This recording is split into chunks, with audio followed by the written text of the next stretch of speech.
اور میری آپ اس طریقے سے حفاظت کریں گے جس طریقے سے آپ کرتے ہیں، تو وہاں پہ انہوں نے ایکٹ کر لیا، انہوں نے معاہدہ کر دیا کہ جی بالکل ہم آپ کی ویسی ہی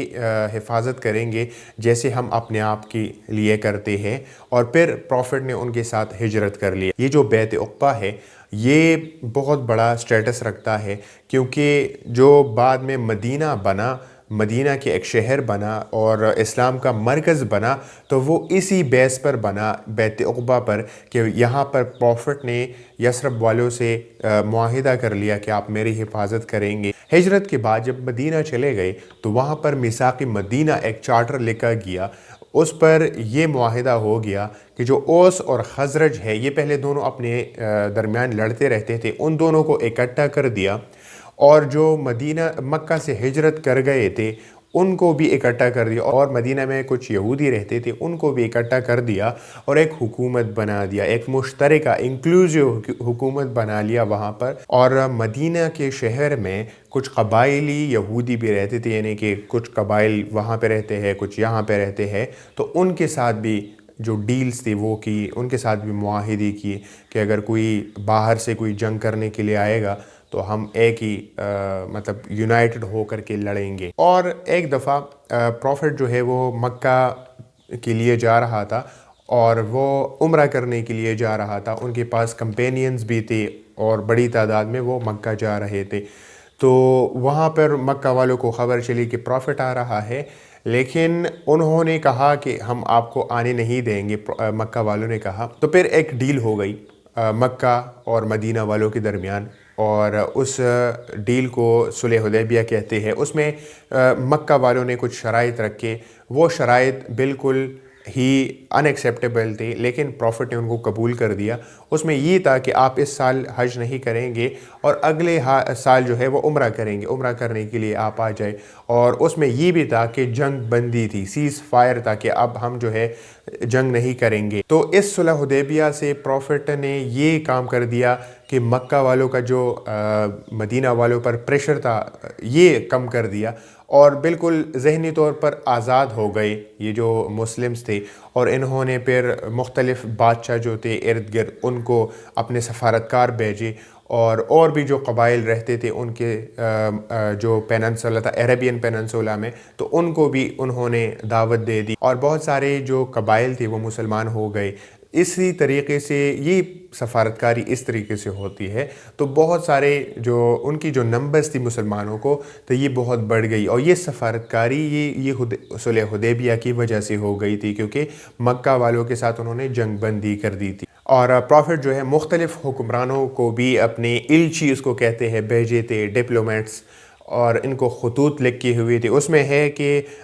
بیزنٹینیم کے شہنشاہ ہیراکلیٹس، ان کو بھی بھیجا ہوا تھا ایک اپنا بندہ، اور اسلام کی دعوت کرنے کے لیے، اور ان کو سورٹ آف نیوٹرلائز کرنے کے لیے۔ فارس کے شہنشاہ خسرو دی سیکنڈ کو بھی خط لکھا تھا اور اپنا الچی جو ہے وہ بھیجا ہوا تھا۔ حبشہ کے جو بادشاہ ہے جس کو نیگس کہتے ہیں، ان کو بھی اپنا الچی بھیجا ہوا تھا، اپنی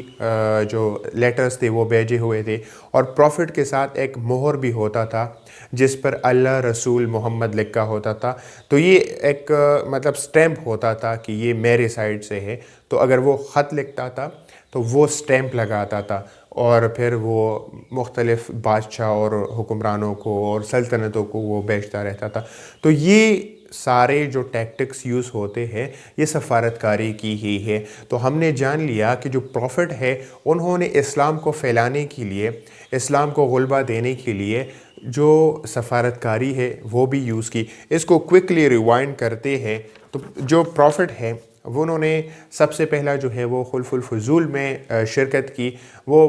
پروفٹ بننے سے پہلے ہے لیکن ایک اہم ہے، اور ہجرت حبشہ جو ہے اس میں کامیاب ہو گئے کہ حبشہ کے جو بادشاہ ہے ان کو خط لکھا کہ میرے جو مہمان آ رہے ہیں، کمپینینز آ رہے ہیں، ان کو آپ پروٹیکشن دے دو۔ تو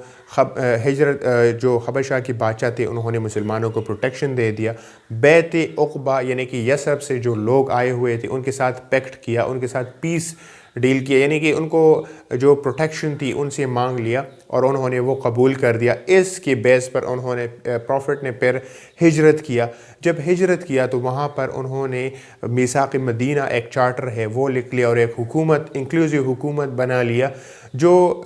اوس اور خزرج تھے پہلے اپنے ایک دوسرے کے ساتھ لڑتے رہتے تھے، ان کو اکٹھا کر دیا، ان کے ساتھ جو ہے وہ مہاجرین کو اکٹھا کر دیا، یہودیوں کو اکٹھا کر دیا، اور جو یہودی رہتے تھے قبائلی ان کے ساتھ ڈیل کیا کہ جو بھی کوئی ہم پر آئے گا تو ہم اکٹھا لڑیں گے۔ تو یہ سارے سفارتکاری کے ٹیکٹکس ہے۔ اس کے بعد صلح حدیبیہ،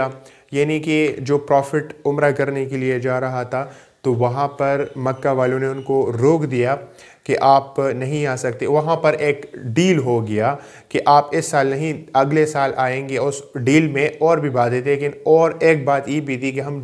جنگ نہیں کریں گے، جنگ بندی ہو گئی۔ تو مکہ کا جو پریشر تھا مدینہ پر وہ ختم ہو گیا، اور اس سے یہ فائدہ مسلمانوں کو ہو گیا کہ انہوں نے سفارتکاری کو بڑھا دیا، اور جو عربین پیننسولا پر اور بھی قبائل رہتے تھے ان کو اسلام کا دعوت دے دیا اور ان کو اپنے ساتھ کروا دیا، اور جو ممالک تھے ان کی طرف اپنی ایلچی بھیجے، ڈپلومیٹس بھیجے، اپنے خطوط بھیجے، ان کو اسلام کی دعوت دی۔ انہوں نے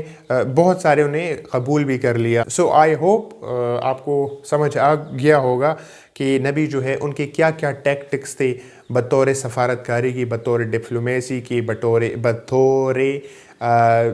فورن ریلیشن، اس کے بارے میں۔ So that was it for today and see you, bye.